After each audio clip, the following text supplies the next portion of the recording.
Now, I do believe you know the rules. The robots do the painting around here, and you do the guessing. And I do give some clues that sometimes are helpful along the way. Now, once again, we're going to start with the top 10 stand-up comedians of the 1950s. Way back in time. Might be a little challenging, especially number 10, number 9. Here we go. Number 10. This comics act made Vegas audiences laugh even harder than the roulette wheel made them cry. He was famous for performing with a glass in one hand and a quip in the other. There he is. He's got the glass in one hand. He was once a singer. His comedy career launched after a gangster cut his throat. No joke. This guy was a serious Vegas guy. Frank Sinatra played him in a 1957 film that was based on this guy's life. Hey, Jean's in the house. Is that Jeannie or Jeannie? Maybe Barbara. Anybody know who this is? This is a tough one. Number 10, Vegas guy, 1950s, stand-up comedian. They cut his throat. Woo. Good start. Who knows? Anybody? Going once, going twice. This is Mr. Joe E. Lewis. Joe E. Lewis. Anybody remember that at all? He turned personal tragedy into nightclub triumph.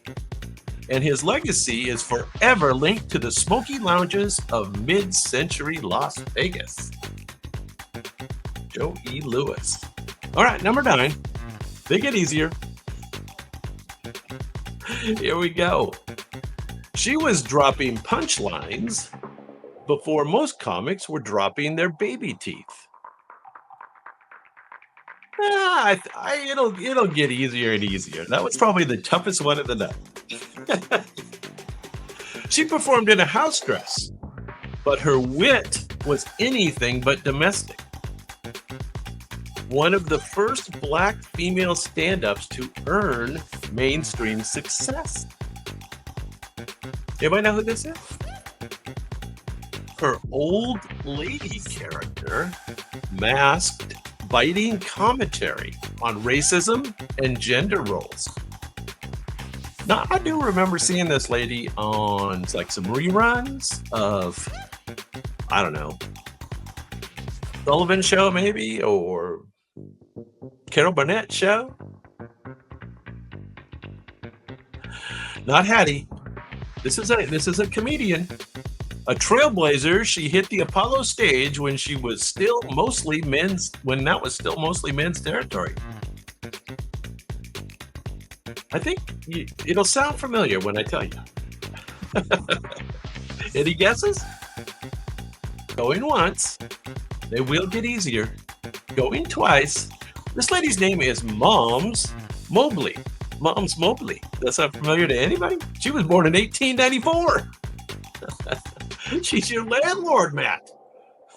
Moms Mobley didn't just break glass ceilings, she left through them decades before the world caught up. Moms Mobley. There you go. All right, the names get more familiar as we go. Let's do number 8. His jokes were shorter than most tweets. Decades before the internet. You'd barely stop laughing before the next one hit you. Now, this guy kept a violin on stage, which is seen here in the picture, if you can't tell that yet. Though he didn't always play it. One of the most famous lines, "Take my wife, please." He's the guy who started that line. This is the guy who started that line. This guy is known as the king of one-liners. King of one-liners. Now, does anybody recognize him? First of all, I recognize him, and I've heard of him. Now, I don't know if I could have put the face with the name, but I have the clues. Anybody know? Yeah, I think you'll know it. There you go. King's got it. King's got it. That's right. It's Henny Youngman. Henny Youngman was born in 1906 and passed in 1998. With speed, charm, and a barrage of zingers, Henny kept crowds in stitches with record timing and endless gags. Henny Youngman. There he is. All right. This guy might be a little obscure. Let's see if you can get number 7. You'll probably look familiar. Now, he made being neurotic sound like an Olympic sport. So he was one of the first neurotic characters. He sat on a stool alone with a phone prop and a mountain of angst. His telephone monologues were revolutionary at the time. So he used to go out there and sit on a stool and talk on the phone. How exciting. He was the first comic to win a Grammy for a stand-up album. Now, does anybody have any idea?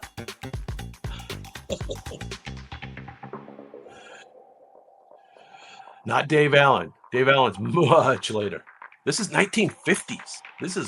These guys are dead and buried. He helped elevate stand-up into an art of emotional nuance. Going once. I recognize him now. But I don't think I could have put the name with the face. This gentleman's name is Mr. Shelley Berman. Shelley Berman. Does that sound familiar to anybody? Shelley Berman's comedy was precise, personal, and polished. He made anxiety feel like a universal language. Mr. Neurotic. He's the original neurotic character. It's always got to be a first, right? Now, I know you know this one. I know it. This gentleman told more jokes than most people tell lies. He carried a golf club on stage, even when he wasn't golfing. He made more overseas USO trips than some generals. All right, you're going to know this one. He helped define comedy across radio, film, and the battlefield. He is synonymous with American humor in mid-century pop culture. So he was a very clean comic, all-American. He did all the USO shows. He took all the girls with him to go perform for all the soldiers in Vietnam, for sure. Korea, I think. Korea. Yeah, King. You got it. There he is. I've seen Bob Hope in person a few times at his golf tournament down in Palm Springs, California when I was growing up. Mr. Bob Hope, famous for the road pictures, right, with Bing Crosby. Bob Hope didn't just perform, he toured the world, making soldiers laugh, blending patriotism with punchlines. Bob Hope. There you go. 50s is going to be the hardest category, I think. Although the 60s might be tough too. We'll see.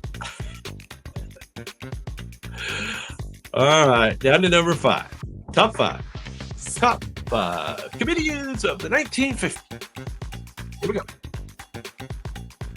Now, this gentleman walked on stage in a sweater holding a newspaper. Not a punchline in sight. His casual conversational style was a jolt in the era of tuxedo-clad comics. So he wore like a cardigan sweater on stage. He called out politics and culture with sharp, fearless satire. Now, you might recognize this guy, perhaps, if the robots do a good enough job with the painting. He once advised JFK on speech writing. Seriously. Gang! There you go. Now you're on a roll. You've got the 1950s groove going. He is known as the godfather of modern political stand-up. He's the godfather. And you are correct. This is Mr. Mort Sahl. Mort Sahl. He was born in 1927 and only passed recently, 2021. Mort Sahl's brand of cool, intellectual comedy rewired the genre. He didn't just tell jokes, he told truths. Mort Sahl, there he is. He's a happy guy. He did a lot of political comedy, right? Yeah. Mort. All right, we're down to number 4. Now you're going to know this one. Definitely going to know this one. Just for the picture. He's the master of the slow burn, awkward pause, and perfect timing. Unlike me. He claimed to be 39 years old for decades. An early adopter of eternal youth. Did you know I'm 39 as well? He built comedy around silence and reactions, not punchlines. Fred's in the house. Penny Goodman, wrong category. We're not doing swing dance.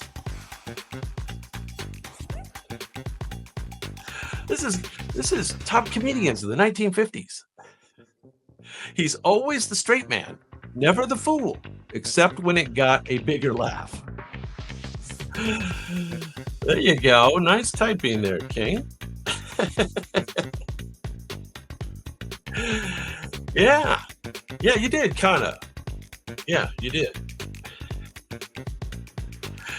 That's correct. Jack Benny, of course. Very recognizable, right? Jack Benny made stillness hilarious. His timing was so good, even his pauses had punchlines. All right, we're going to count on the robots to give me good jokes tonight. We'll see. There he is, Jack Benny. They're all so happy. He's kind of cocky, though. We're down to the top 3. Top 3 stand-up comedians of the 1950s. I think you'll know this guy. He had a very popular TV show for years and years, and it was in reruns for a long time. And he used to paint velvet clowns. From vaudeville to primetime, he never stopped clowning. He created lovable characters with names like Clem Kadiddlehopper. Clem Kadiddlehopper. He's known for clean humor and a big heart. He could mime, mug, and make an audience roar without saying a word. There you go. You guys both got that one. Say, Brad beat you. Bye. Hey, Whiskered Jerry Jack. Jerry Jack sounds like one of the comedians' names. Are you a comedian, Jerry? Red Skelton is, of course, correct. Red Skelton. Red Skelton was born in 1913 and passed in 1997. Red Skelton was pure joy wrapped in slapstick. He proved you didn't need a dirty joke to bring the house down. Yeah, and I do remember. Do you remember seeing his show? Must have been in reruns, probably. Although it might have been. I don't know. When I was a kid, when I was a small kid, maybe I saw it. And he used to have this segment where he would actually do a mime thing of like painting a velvet clown. Yeah. It doesn't sound that good, does it? No, I'm 39, remember? Forever 39. All right, top two. Two more in the 1950s category. And we're going to have a nice treat for the intermissions. Known for charismatic storytelling and heartfelt humor, he could turn a family dinner anecdote into a showstopper. He did bridge Middle Eastern American identity into mainstream comedy. Interesting. He also founded a hospital while making America laugh. There you go. Now, he lit up nightclubs coast to coast before TV ever came calling. Now, do you remember who this is? Founded a hospital. Very good, Brad. Barely beat Jerry again. You guys are thinking the same. You're on the same wavelength. And yeah, he has a famous daughter, right? Who knows his daughter's name? Danny Thomas is, of course, correct. King's got it too. Everybody's got this one. 1912 to 1991. Danny Thomas had a twinkle in his eye and a tale for every room. His comedy was all heart and plenty of laughs. Marlowe. King, you got Starlink like us? Brad doesn't have Starlink. He's got the advantage. All right. Number one for the 1950s coming up. Now, I never saw this guy in his first run in the 1950s, but I have seen reruns, and he's funny. Now, his routines got him arrested more than once. He pushed boundaries on sex, politics, religion, and he had no filter. He inspired generations of rebels with a mic. He's the original rebel rouser. He once read courtroom transcripts on stage, and he got laughs from it. He did change comedy from nightclub act to cultural lightning rod. Now, who was this? Yeah, Jerry's got it.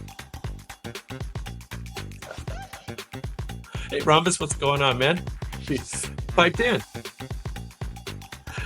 You're going to know the 60s for sure, Rhombus. Or at least the 80s, maybe. We're going to get there eventually. Anyway, yeah, you got arrested a few times. Mr. Lenny Bruce. Lenny Bruce, born in 1925, unfortunately passed fairly early in 1966. I don't remember how he died. Did he die like of a drug overdose or alcohol or something? I don't remember. Lenny Bruce didn't just challenge censorship. He redefined the First Amendment with a microphone and a mission. There he is. He looks surprised.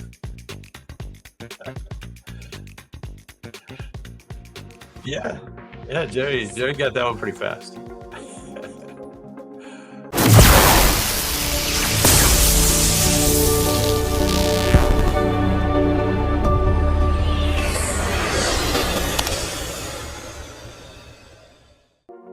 Anyway, I believe you guys know the rules. Hopefully I got the right file, and we're going to have comedians from the 1960s up now. Yeah. Okay, I give the clues, robots. No, whatever. You guys guess. First one's kind of hard. 1960s. Enough comedians from the 1960s. Now, this lady broke into stand-up back when comedian was still a category. I guess that's a female comedian. She owned the stage with rapid-fire wit and polished confidence. She made regular TV appearances during the early days of the medium. She paved the way for future female comics without playing the girl card. She's known as one of the first major women to headline solos. Does anybody remember who this is? I'm not sure I would have remembered this one. You know, the robots, they make sure they mix in some women.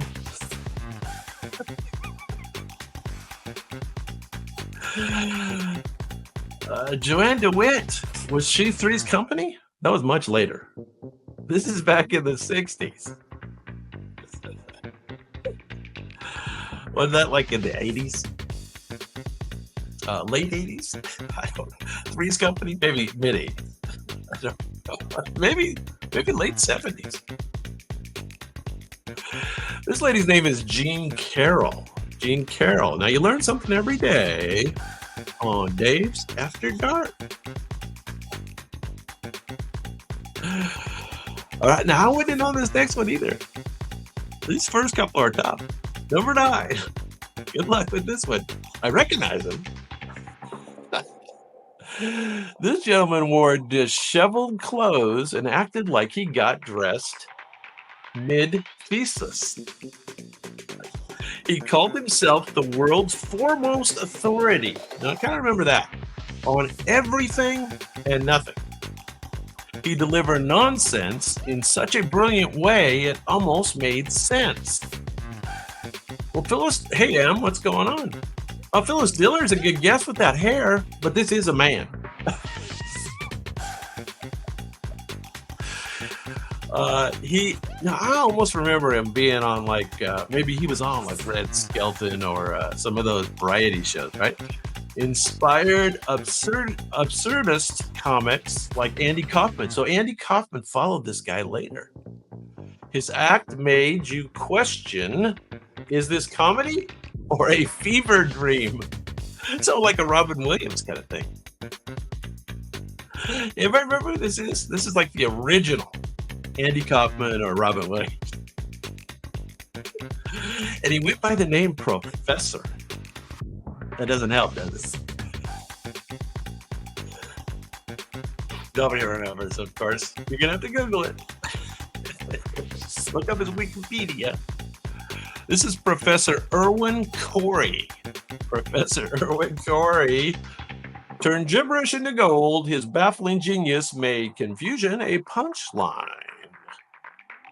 There it is. Hey, I don't remember him either. Okay, but I do remember the next one. So there's that. All right, number 8. The king of ad-lib comedy in smoky Vegas lounges. This guy's a big early Vegas guy. He's famous for walking off stage and roasting audience members in the front row. So much like Rickles, this guy would hurt the audience. He could riff for hours without repeating a line. Quick-witted. He shared drinks and punchlines with Sinatra's Rat Pack. So he wasn't part of the Rat Pack, but he was performing along the same timeline. Alan King's a good guess. Hang on to that, Jerry. Good premonition. But this is not Alan King. This is somebody else. It's actually a big name. You guys should know this. Vegas. Think Vegas. Think quick-witted. Anybody's got another guess? He's got a cool first name. Not Merv Griffin. Does it look like Merv? It kind of looks like Merv. This is Shecky Green. Shecky the man. Shecky Green was chaos in a tuxedo. You never knew where the joke was going, but it always got there. That's Shecky Green. There you go, Mr. Vegas. All right, Jerry.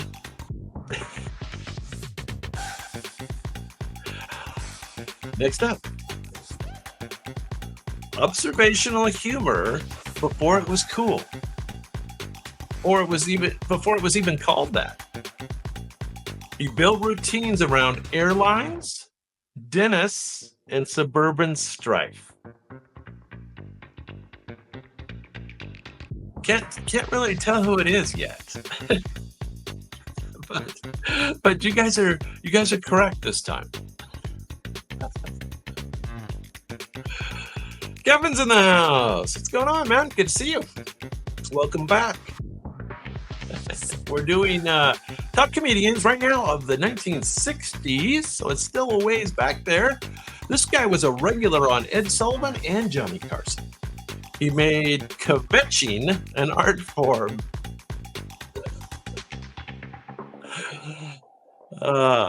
But you guys don't have Alan spelled correctly, so there's that. So there is that. Alan King, spelled A-L-A-N, is correct. Alan King turned everyday annoyances into comedy gold, and your mother-in-law probably still quotes him. Okay, there you go. Another Vegas guy, right? He was born in 1927 and passed away in 2004. There he is. Alan King. All right.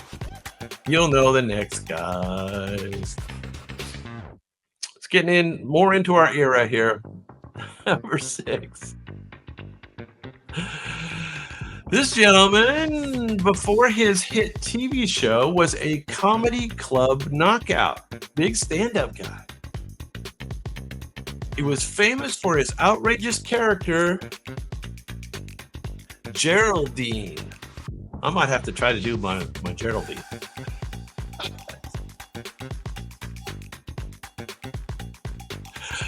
He was the first black comedian to host a successful network variety show. He mixed charm, character, work, and cultural commentary with ease. Well, M, good guess, but no. And Jerry, good guess, but no. No. This guy had his own show. I used to watch it every week. I remember it like as a teenager. I watched it every week. M, there you go. Very good. Geraldine. Do you remember Geraldine? He would cross-dress. Yeah, Jerry. Flip Wilson. Flip Wilson is correct. Flip Wilson made comedy look effortless. His characters were so vivid, they practically needed their own dressing rooms. Popular show. Very popular. Was that his real name? King? Not Flip? And he was a junior? This is a young picture of him, right? Look at that. There he is. Flip. All right. Well, you guys got that one in the end. All right. Number 5. Now, let's see who remembers this guy. Popular comedian. He was best known for playing a slow-speaking astronaut who wasn't really from NASA. His alter ego, Jose Jimenez. I'm Jose Jimenez. Made America laugh and later made them think. He became a staple of early 60s TV and the club circuit. He was so popular, real astronauts made him an honorary member of the Mercury programs. Anybody know who this is?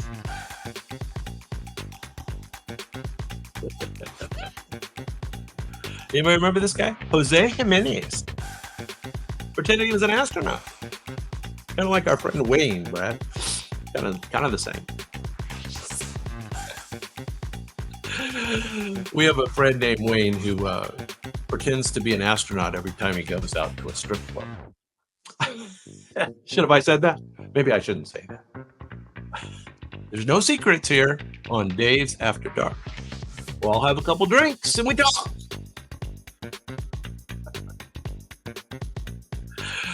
Anybody remember who this is yet? He eventually retired the character due to changing views on cultural sensitivity. So he was not politically correct in the end. This is Mr. Bill Dana. Bill Dana. Anybody remember that now? Bill Dana. I don't know if Dana was his real last name.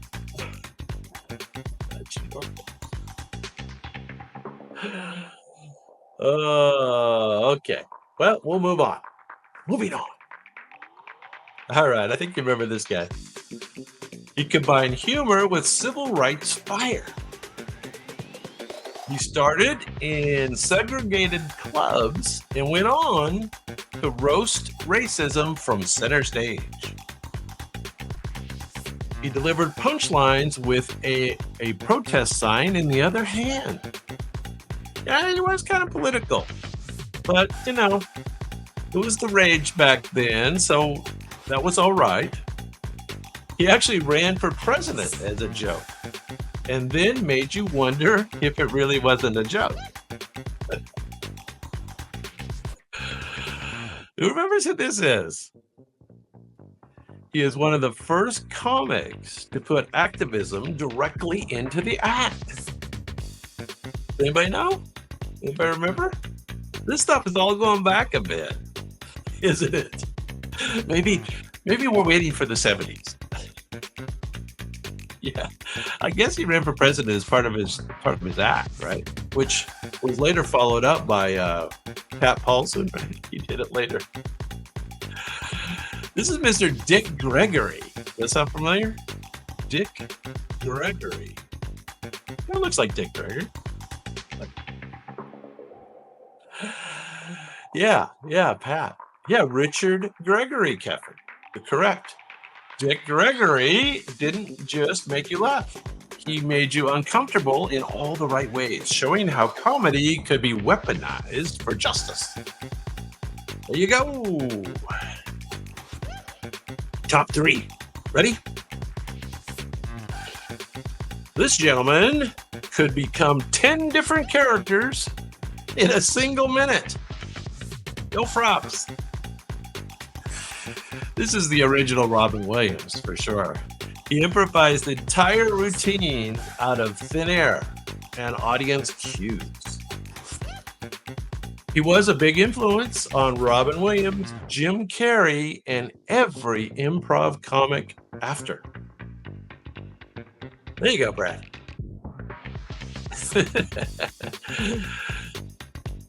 Tim Conway, you were just throwing that out there, weren't you? Doctor's in the house. Always good to have a doctor in the house just in case. Off the wild genius whose brain moved faster than the mic could catch. You were good to skip the 50s and 60s, Doctor. Waiting for the 70s. Red Fox would have been a good one, but believe it or not, Red Fox is not on my list. That's the whole point of this. I'm trying to make everybody angry so they comment. Jonathan Winters is, of course, correct. You are right. Jonathan Winters was an unfiltered fountain of funny. No script needed. Just raw, unrelenting imagination. Now, if you don't... Hey, juicy fruit.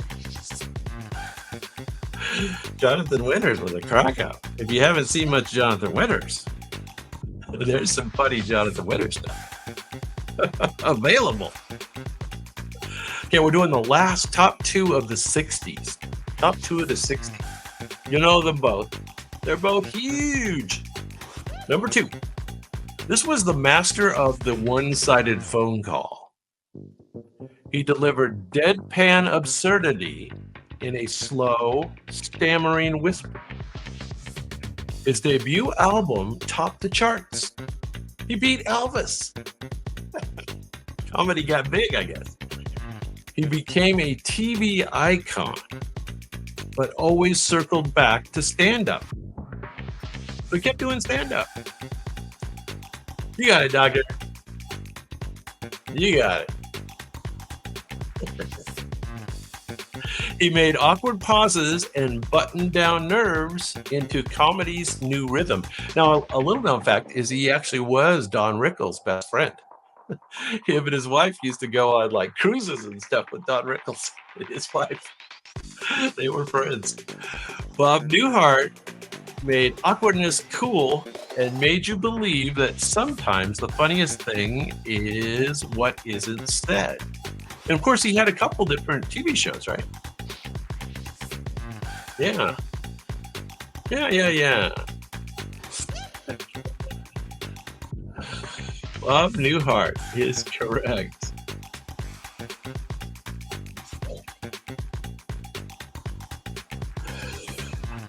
You guys. Who's number one from the 60s? Who knows? Guess it right now because the picture's going to make it too easy. Tell you what, he's still alive. Oh, actually, I don't know that for sure, but I think he is. Pretty sure he's still alive. I think he is. He ruled the 60s stage with clean, relatable stories. He brought everyday childhood, family life, and growing up into comedy spotlight. He was the first African American to star in a dramatic TV lead while doing stand-up still. There you go. M. I think M got it first, right? Everybody's got it now. What else do I got here? His albums sold millions and redefined what stand-up could sound like.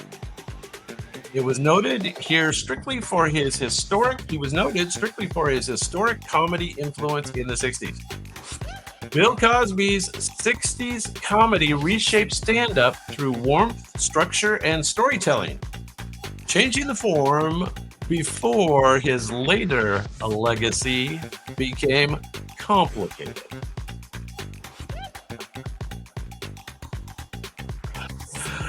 There you go. Mr. Bill Cosby is correct. Who had it first? M had it first, I think. All right. Well, there you go. Bill Cosby is correct. Before his legacy became complicated. All right. Well, I do have a little another feature, intermission feature. So let's see if I can figure out how to turn that on. And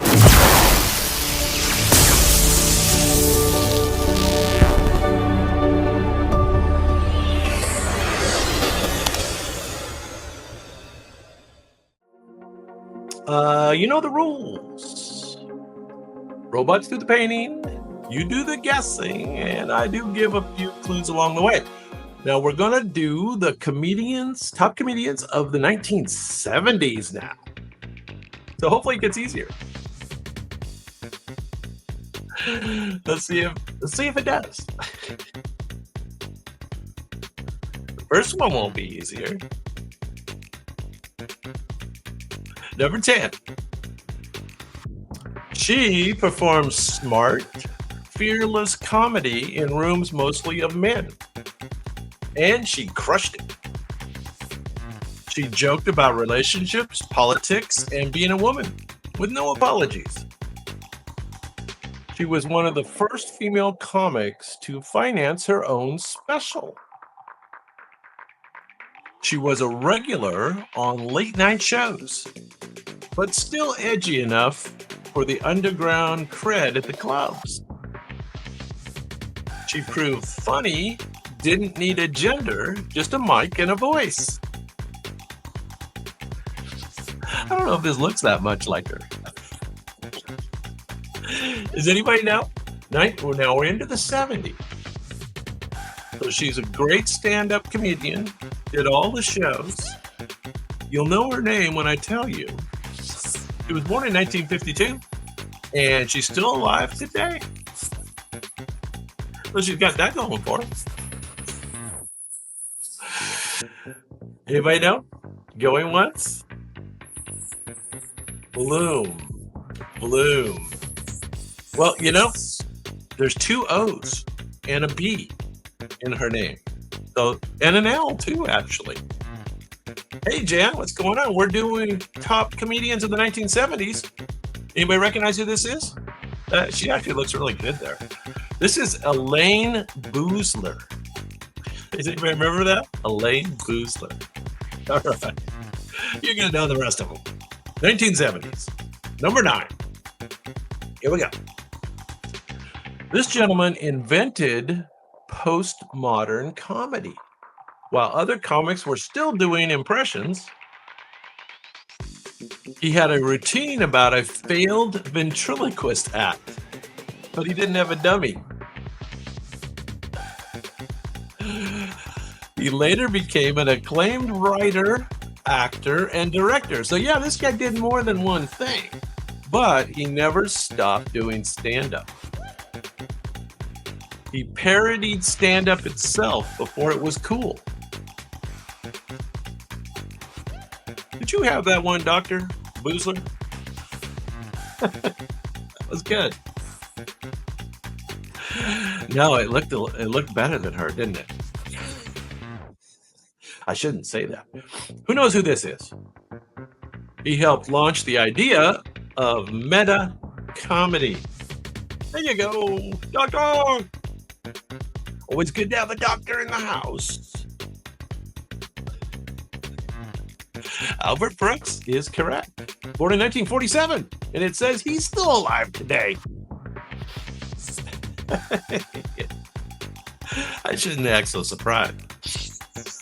Albert Brooks didn't just tell jokes, he dissected them. He mocked and dissected, and he left you laughing anyway. There he is, Albert Brooks.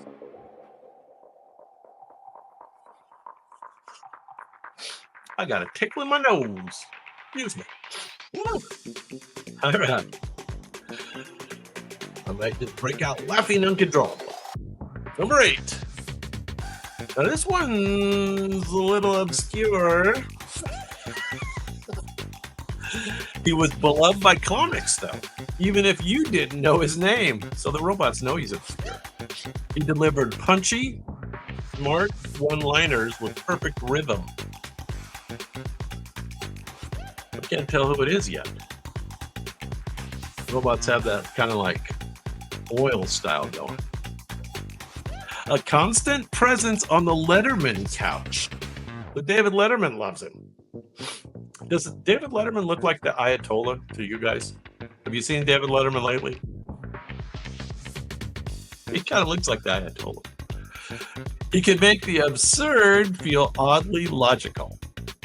He's a true comics comic. Doctor, how'd you know that? How'd you know that? I had no idea who this guy is. He's got the same name as one of Marilyn Monroe's husbands. I think. Is that right? Maybe that's wrong. Oh.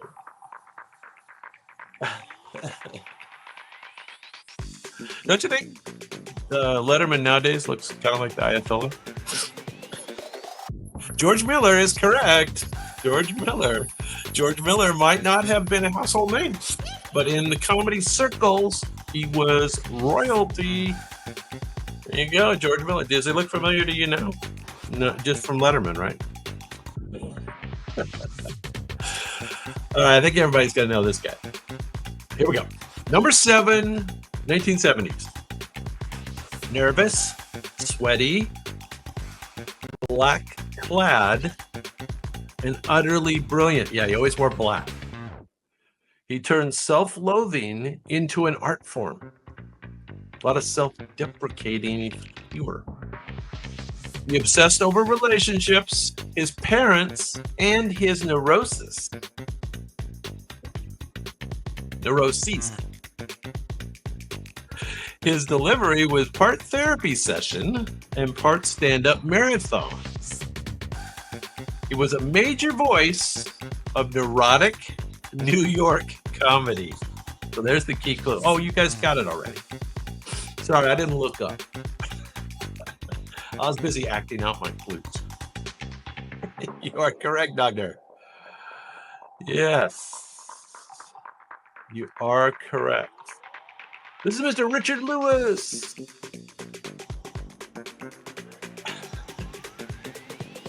That was Arthur Miller that was married to Marilyn Monroe. Or another correction.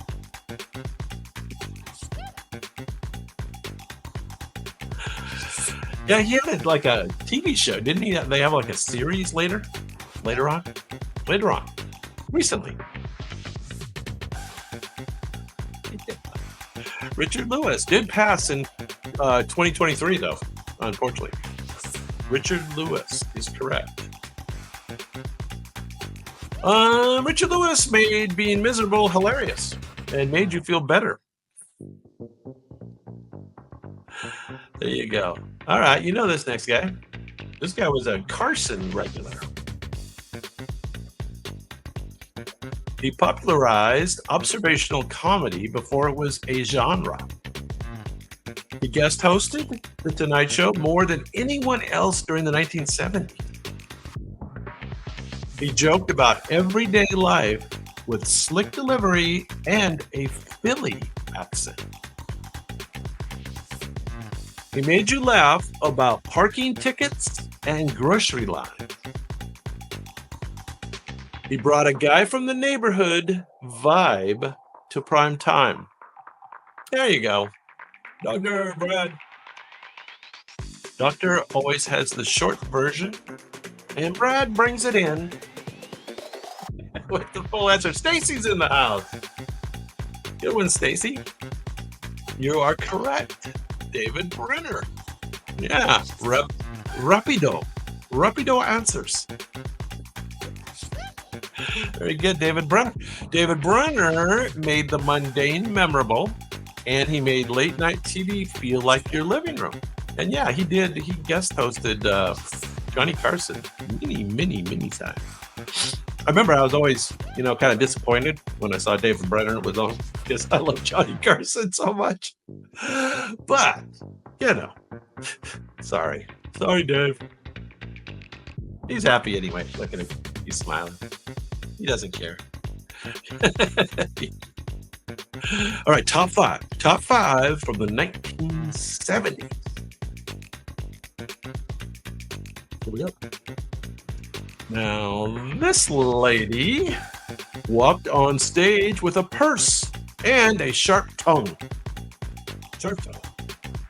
She took no prisoners, especially in Hollywood and high society.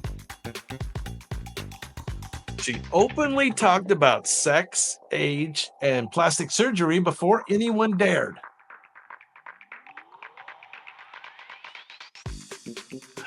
Oh, Kevin did get that very early. Very good. Very good, Kevin. You were quick. Very quick. She was a fixture on Johnny Carson and the red carpet, but always a stand-up first. Always did stand-up comedy. She's another Vegas person.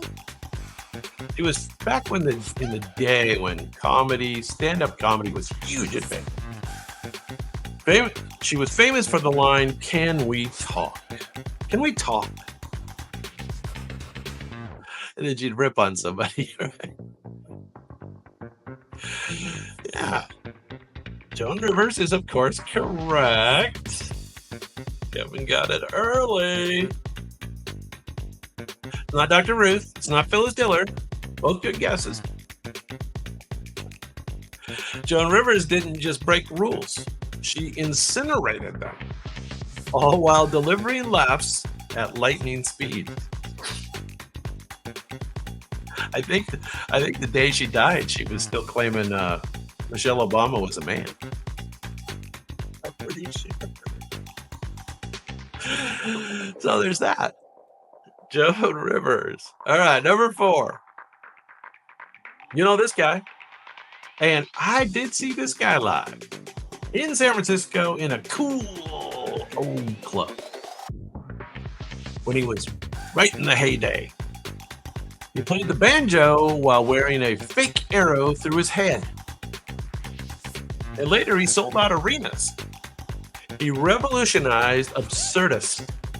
physical comedy with a sharp suit and a wild delivery. He made being a wild and crazy guy a national phenomenon. There you go. Andy Kaufman is a good guess. Incorrect. Brad looks like he might have had it first, but everybody knows this one now. His live shows were comedy concerts before it was a thing. Yeah, he was fun live. Fun live. In fact, I wore a hat just like this to his show. Steve Martin. I went with a bunch of fraternity guys from Berkeley College. I had bartended for a party of theirs. Well, this is when I was in college, and it was a gangster themed party. So we all had the outfits already from the night before, and so we went to the Steve Martin show in downtown San Francisco, wearing gangster gear. Steve Martin. There you go. Always fun to tell those personal stories. There he is. Wow, the crazy guy. Okay, top 3 of the 1970s. Here we go. Top 3. This gentleman skyrocketed to fame with his Hungarian heritage and charm. Hungarian heritage. He became a sitcom star overnight, but always stayed loyal to the mic. He's one of the first Latino comedians to break big in the US. Hungarian and Latino. There you go. His comedy fused identity, youth culture, and rhythm. There you go. Dr. M. Remember him? Great show, right? His comedy fused identity, youth culture, and rhythm. He tragically died young, but left an indelible mark. There's a ChatGPT phrase, indelible mark. Freddie Prinze is correct. You are right. Chico and the Man. There you go. This is Chico. He was huge, and it was sad when he died. Freddie Prinze is, of course, correct. 1954 to only 1977. Holy smokes. Freddie Prinze burned bright and fast. His rise was meteoric, and his influence still echoes through Chicano comedy today. Senior. There he is. All right, top 2, 1970s. They're getting big. Lofty stars. This gentleman entered the scene like a caffeinated cyclone in a thrift store. He could change accents, characters, and topics 5 times in one sentence. He got famous on TV, but his stand-up was pure rocket fuel. He made his audience feel like they were inside his hyperactive brain. It's uncomfortable in there. Yes. Yeah, doctor. Not Andy Kaufman. You know, Andy Kaufman's not on my list, but, you know, you guys can complain about that in the comments later, and that would help raise the video. He improvised so fast, even his shadow had to keep up. Yes. And of course, Robin Williams is correct. Robin Williams didn't perform stand-up, he detonated it. A one-man fireworks show with a mic. And I do have a special treat at the next intermission. Robin Williams was born in 1951, and he did tragically pass young in the year 2014. Rumbus King. There he is, Robin Williams. Yeah. All right. So we're down to the top stand-up comedian of the 1970s. He took raw life, pain, race, addiction, and turned it into gold. He spoke with such honesty, it made people laugh, cry, and squirm. He invented characters on stage who felt more real than most sitcoms. He inspired nearly every other major comic who followed him. Now, who knows who this is? I don't see the answer yet. Oh, I do. M had it. Very early. Pyrex. What's going on? Yes, M had it. Very good, M. And Mr. Artie's in the house. Good to see you again. Good to see all the people coming back. Appreciate it. His 1970s albums and specials still require listening for comics. And you are all, of course, correct. This is Mr. Richard Pryor. Richard Pryor was born in 1940 and passed in 2005. Richard Pryor didn't just dominate the decade, he rewrote the DNA of stand-up, blending truth and comedy like no one before or since. Richard Pryor. All right, well, we did the top 10 of the 1970s now. So after our brief intermission, we'll be doing the 80s.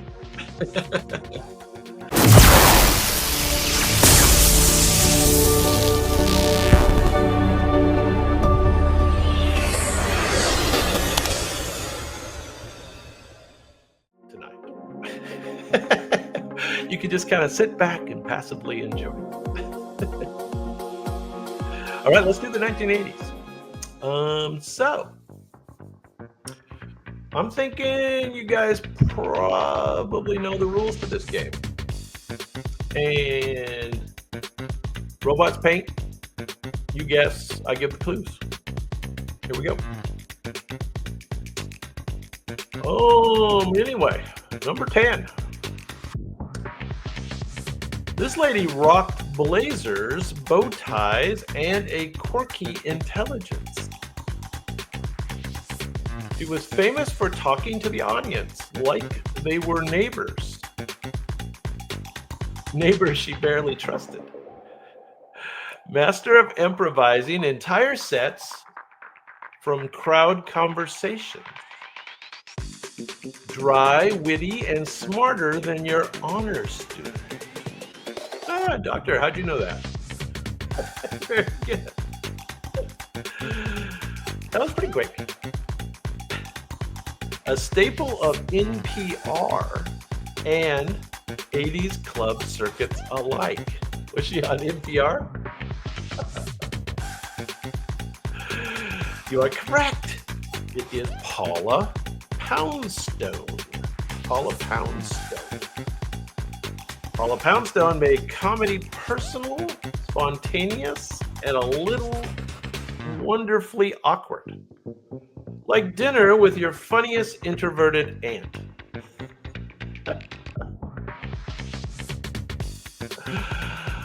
Oh, okay. There you go. Paula Poundstone. Okay, we're doing the top 10 stand-up comedians of the 1980s. And Paula is definitely the most obscure. So there you go. Number 9.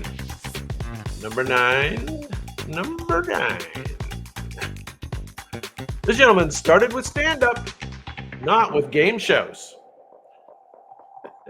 He's infamous for inflating a rubber glove on his head. I don't know if I remember that. He brought frenetic kid at a sleepover energy to the stage. Frenetic kid at a sleepover. That sounds right. He has the voice of Gizmo. Or he was the voice of Gizmo in Gremlins. Which somehow fits. Yeah, exactly.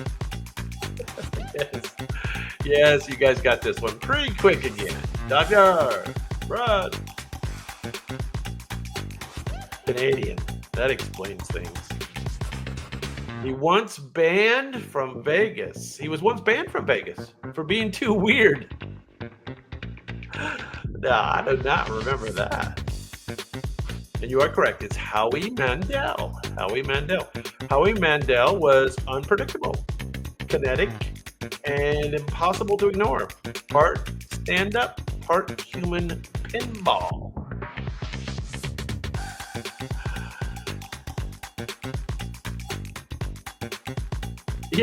Yeah. That's Howie. He had hair for quite a while. I think, he decided to shave it once it receded enough, right? Earth girls are easy. Howie did all kinds of weird stuff.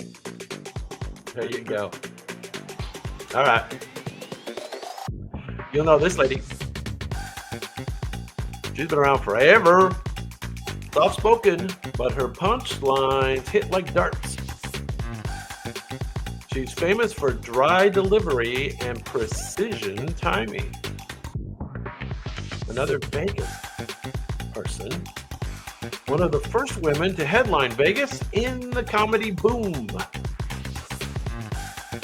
She turned marriage and manners into a comedic chess game.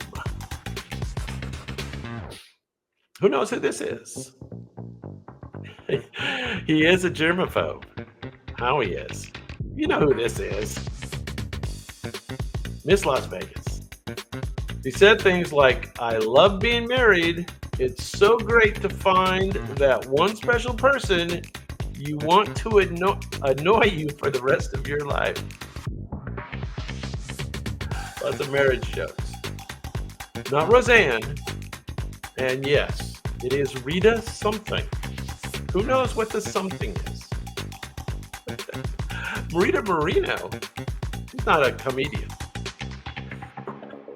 I don't think. She was an actress and a singer, right? I think. Rita Moreno. You know who this is. Rita. Rita Rudner. Rita Rudner, does that sound familiar? Rita Rudner made the 1980s glamorous and hilarious.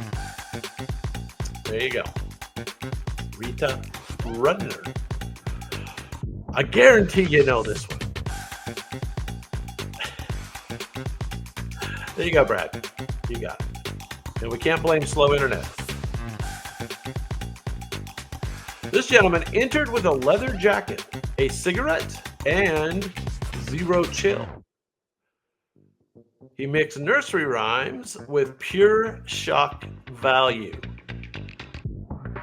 He's the first stand-up to sell out Madison Square Garden. Did you know that? That's a little known fact. First one.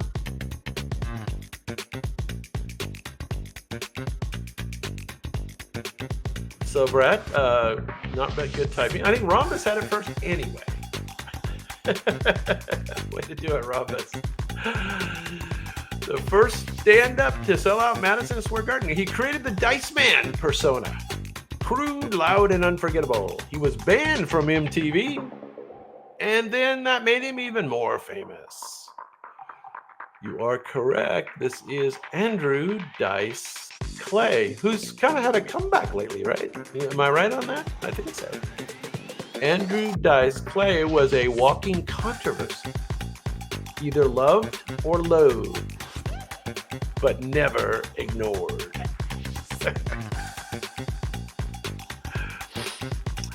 Yeah, Ford Fairlane. There you go. That's a kind of obscure in itself. Hickory Dickory Dock. What's the rest of the joke? I can't remember. He used to do a lot of them, right? Andrew Dice Clay. All right. So the next one, a little more obscure, but, we'll take it. This gentleman turned jokes about Hollywood into scathing social commentary. He fused stand-up with filmmaking in Hollywood Shuffle. Yeah, I think I remember him from being in movies. He tackled race, class, and stereotypes with sharp satire. He helped launch the black comedy renaissance of the late 80s.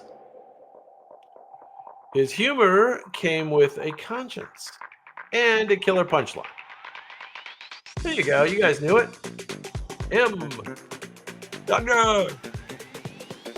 You are correct. There he is. Was he famous for the hat? I don't know. Robert Townsend is correct. Born in 1957 and still with us today. Robert Townsend was more than funny. He was purposeful, pioneering, and always 3 moves ahead of the culture. All right. Yes, I am more famous for the hat. You are correct. That is the correct answer. Robert Townsend. There he is. What's going on, Robert? Oh, what a smile. Oh, he's so shy. All right.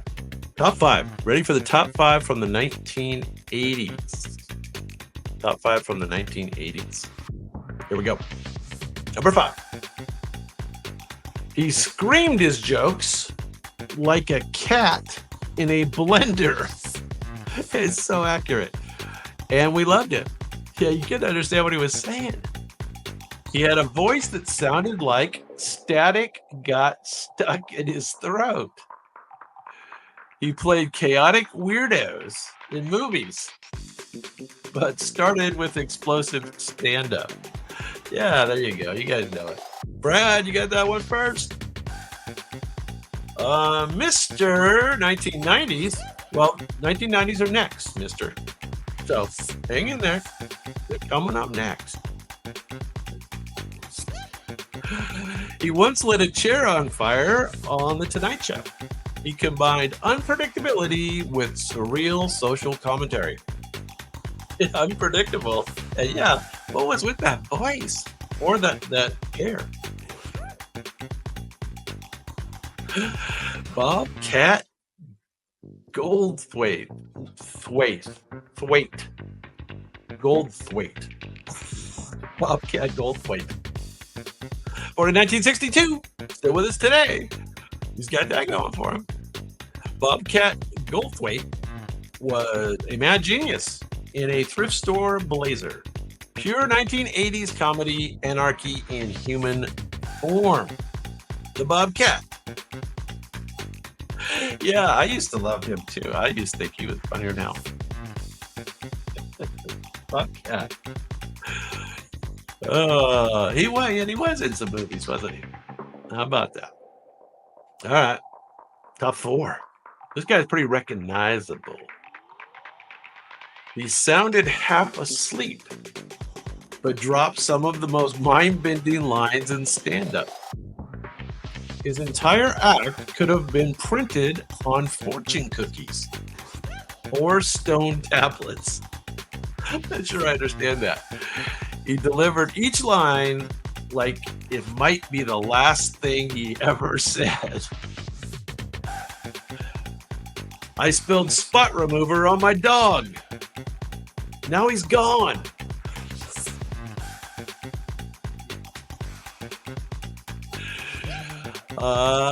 Not David. David Wright is like the son of Frank Lloyd Wright. Stephen Wright is correct. That is correct.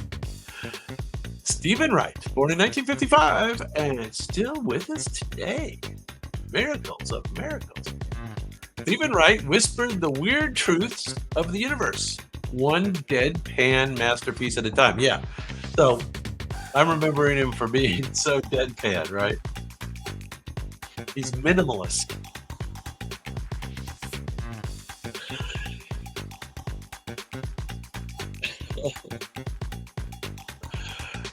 I don't know. What do they park in driveways and drive on parkways? Or why do they? Stephen Wright, there he is. Look, deadpan. That was kind of a funny little video. All right. Top three. Top three, 1980s. This gentleman's huge. He turned everyday nothingness into decades of laughs. Famously asked, what's the deal with? And built a career on answers. He perfected clean observational humor with surgical precision. He launched a sitcom empire, but his roots were pure stand-up. Yes. You guys know that? Am might have had that first, I think. There you go. Very good, Em. He what are we saying now here? He helped define modern relatable comedy. And you are correct. You can already tell it's Jerry Seinfeld. Jerry was born in 1954.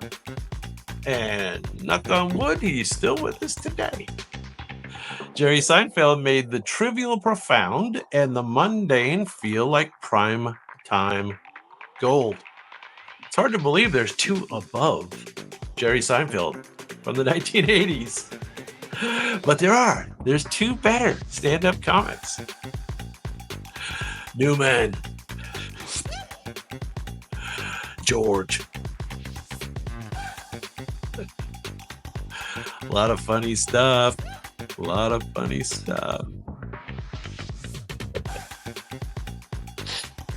right, here we go. Number two from the 1980s. Now, he wore red leather and he made a stadium scream with laughter. And he took over SNL while barely out of high school. That's the picture here. He's barely out of high school. Delirious and raw, he redefined what a stand-up special could be. Yeah, his specials were huge, right? There you go. Yeah, everybody knows. Dr. Mr. 90s. The 90s are coming up, man. I swear we're getting close. Rhombus M. His impersonations, were spot on, and his charisma unstoppable. He delivered edgy, electric comedy that electrified the 80s. And you are correct. He's not number one for stand-up. I think he's number one for star power. But you're going to like the number one for stand-up. That's right. Eddie Murphy. Eddie Murphy didn't just perform. He exploded. His stand-up was legend in the making, and one raunchy joke at a time. Yeah, he did tell some dirty jokes. That was good. He looks young there, right? Very young. All right. Who possibly could be above Eddie Murphy in the 1980s? We're going to find out. This gentleman started as a preacher and brought that fire to his comedy. He's known for screaming, yes, screaming his punchline. He talked about sex, religion, and divorce with scorched earth fury. He once yelled at an audience about starvation in Africa, and he got a laugh. Loved and feared in equal measure. There you go. Milk Moret. I like that, Robin. That's funny.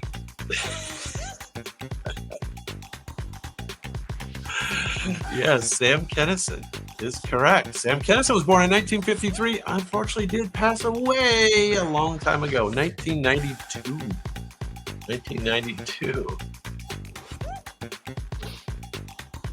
He drove Motley Crue to the Whiskey A Go-Go. Really? That's a little known fact. Sam Kinison was comedy's primal scream, raw, wild, and impossible to tune out. So I don't know. I don't know if he was better than Eddie Murphy or not, but he was good. Kind of embodied the 1980s. Him and Bobcat. All right, let's do a quick intermission.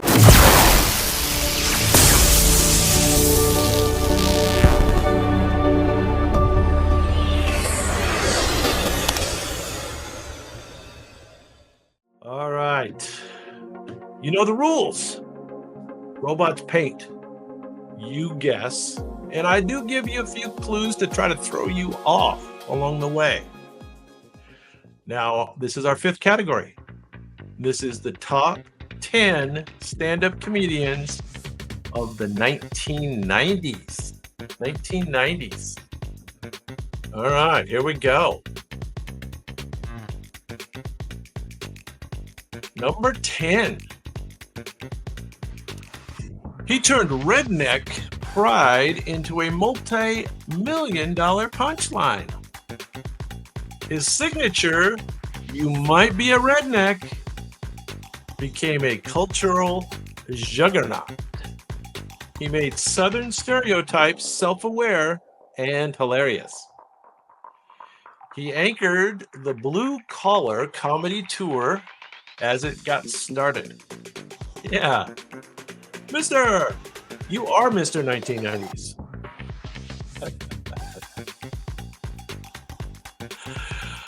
So you are correct. He had fans quoting his act at barbecues nationwide. Yeah, it was kind of a different crowd that he started with, right? But he gradually caught on with everybody. Now, Jeff Foxworthy is the same age as me. Jeff Foxworthy was born in 1958, and fortunately, he's also still with us today. Jeff Foxworthy brought Southern charm and self-deprecating smarts, proof that one-liners and flat shirts pair perfectly. And they definitely rolled that into an empire, right? The tours and the different characters that he brought along. Blue Collar Comedy Tour. Yes, indeed. Jeff Foxworthy. Now he comes in at number 10 for the 1990s. All right. Number 9. Get some ladies in here. She broke barriers with raw, fearless comedy about race, sexuality, and family. She gave audiences an honest look at growing up Korean American. She became a major voice in the LGB, and later on, I guess, TQ plus representation through humor. Her mom impressions were legendary and painfully accurate. She took on Hollywood's typecasting with a mic and a mission. Yeah, not Roseanne Barr, though. That's a good guess. Definitely. But Mr. 1990s, he knows his 90s. All right. Well, how old do you think Margaret is? She's getting up there. Margaret was born in 1968. Margaret Cho is correct. Margaret Cho. Margaret Cho made Identity political, personal, and hysterically real. Decades before it became mainstream. Yeah, she's funny. Funny lady. Korean American. Yeah. 57. Not that old. 57 Chevy. All right. This is 1990s, remember? Number 8. Number 8. This gentleman delivered surreal one-liners in a mumbling stoner drawl. I used to do drugs. I still do, but I used to too. His act felt like a string of high-concept Post-it notes. I don't get that. Okay. He avoided eye contact and lit up the stage anyway. Yeah, you guys know. Very good. Rhombus, Doctor, Mr. 1990s. You guys all know this is Mitch Hedberg. You guys like, I've seen Mitch, but I didn't really follow him. He's one of the most popular, right? Number 8 on the robots list. Mitch Hedberg spoke in jokes that felt like inside jokes with the universe. Quick, weird, and unforgettable. Unfortunately, Mitch did pass away. He was born in 1968, and he did pass in the year 2005. Mitch Hedberg. There he is. Mumbling stoner drawl. I used to do drugs. I still do, but I used to too. Yeah, stoner comedy. I get it. I have to get high to really like it. Maybe not. All right, number 7. You know this guy. This guy's huge. Bring the Pain, 1996 hit like a comedy atom bomb. He took racial commentary to the mainstream with edge and elegance. He combined political satire with street smart swagger. Doctor knows he can take a slap better than anyone. Well, that's not a clue. That's not a real clue. He delivered punchlines like uppercuts. There's black people, and then there's, the rest. I don't know what that means. Chris Rock didn't just bring the pain. He brought the truth, the rhythm, and the revolution. And yeah, is he forever going to be best known for Will Smith's slap at the Oscars? That was hilarious. I mean, to be honest, when it happened, I thought it was totally set up. I thought it was a part of the show. I really did. Didn't you? Didn't you think it was part of the show? Maybe it was part of the show. There's no sex in the champagne room. Well, that's disappointing.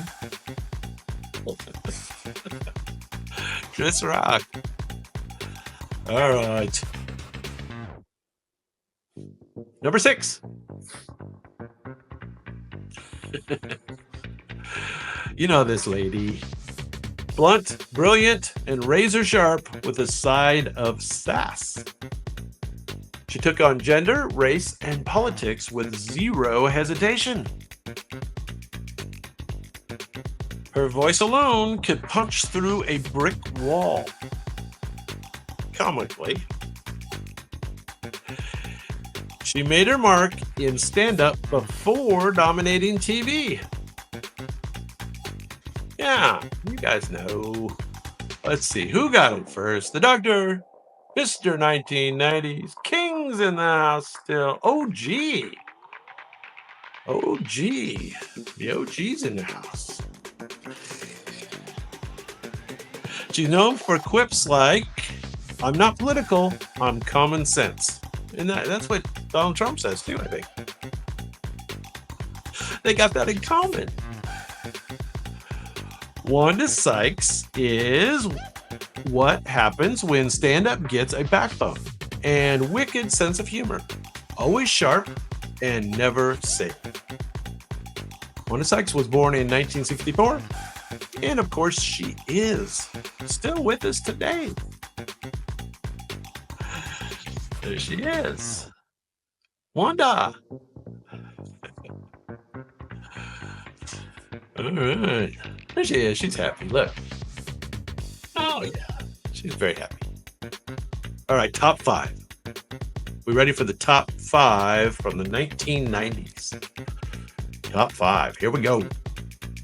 This gentleman sounded like he swallowed a thesaurus on purpose. I kind of forgot that, but yes, he does. Known for high-speed, reference-packed rants. He mixed politics, pop culture, and pretension with flair.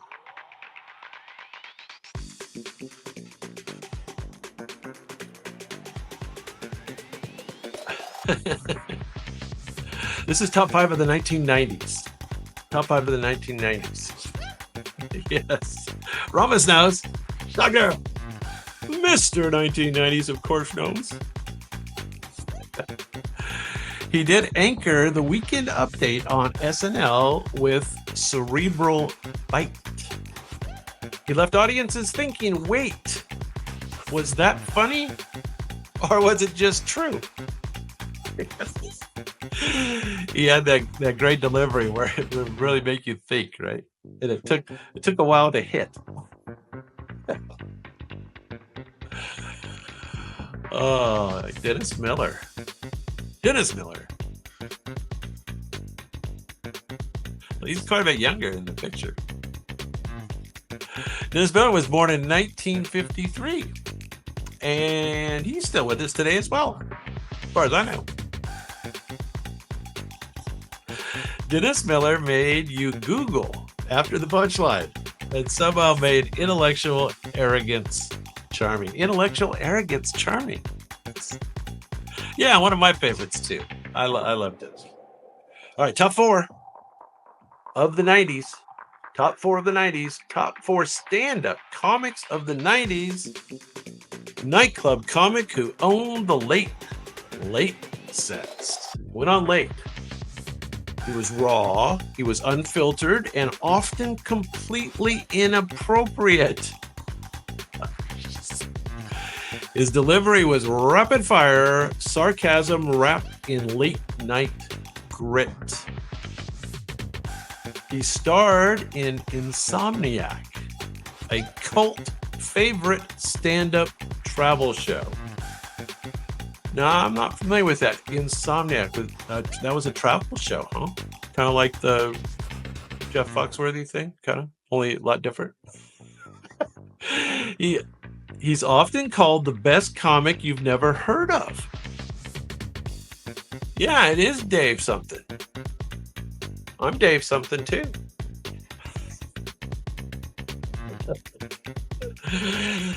You are correct, Doctor. Yeah, Mr. 1990s. Yeah, kind of close. Doctor has it. You are correct. This is Dave Attell. Attell. He was born in 1965. Dave Attell is stand-up's dirty secret. Raunchy, brilliant, and beloved by anyone who's ever done 5 shows in a night. He goes on late. Dave Attell. All right, top 3. Now, I have to admit, I don't know if I'd put this next one at number 3, but I do like her. I do like her. We have to go back to the 90s and think, well, that's quite a while ago. The queen of alternative comedies, grunge era. Now that's an accurate clue. Her stand-up felt like coffee house confessional. Smart, biting, and deeply personal. Great clues. She talked about anxiety, politics, and pop culture with an ironic shrug. She wore flannel and sarcasm like armor. She played a huge part in defining the anti-mainstream movement. Yeah, you knew that, Doctor. Very good. I don't know if I put her at number 3, but she was in a bunch of movies because she was so liked, right? That's right, Janine Garofalo. I said that good, didn't I? Garofalo. Janine Garofalo. Janine Garofalo made not coping an art form, and her stand-up hit a generation right in the existential crisis. Yes. I don't know if that looks that much like her, though. Kind of, I guess.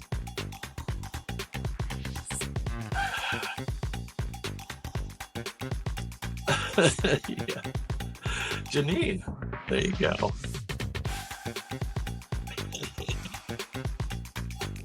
All right, 2 more from the 90s. 2 more from the 90s. Now, again, I don't know if I put this guy right, number 2, but, he's funny. He rose from alt rooms to mainstream with geek-powered brilliance. He blended comic books, sci-fi, and social satire in rapid bursts. He could make a joke about Star Wars and Plato in the same breath. He became a fan favorite for intelligent, punchy, nerd humor. Yeah, Mr. 1990s. Rhombus had it first, though. Good job, Rhombus. Oh, Doctor even had it with the short answer first. Rhombus, Doctor's always cutting you off by the short answer. He's made a living at that. So I don't know. I guess I'm too old. But I'm not that into him. But I guess he's funny. Patton Oswalt gave comedy a new kind of hero, self-aware, highbrow, and totally relatable.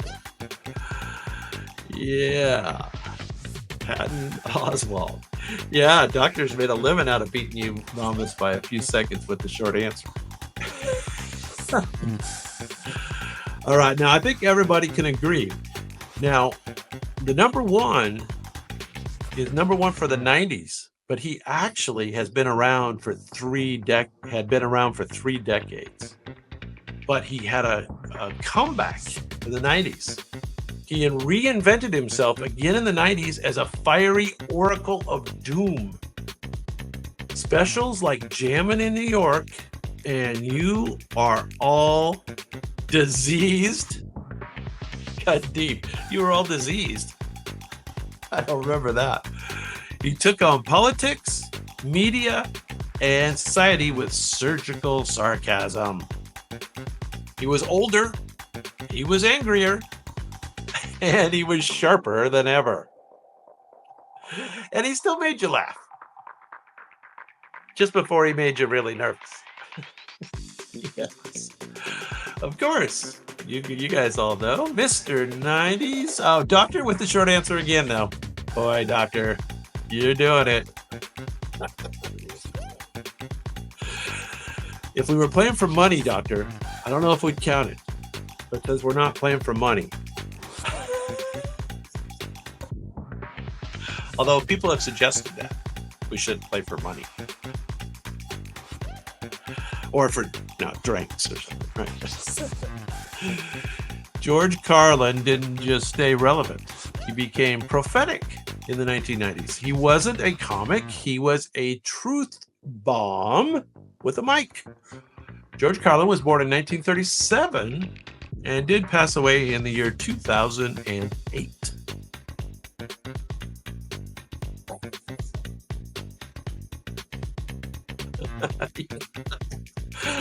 That's funny.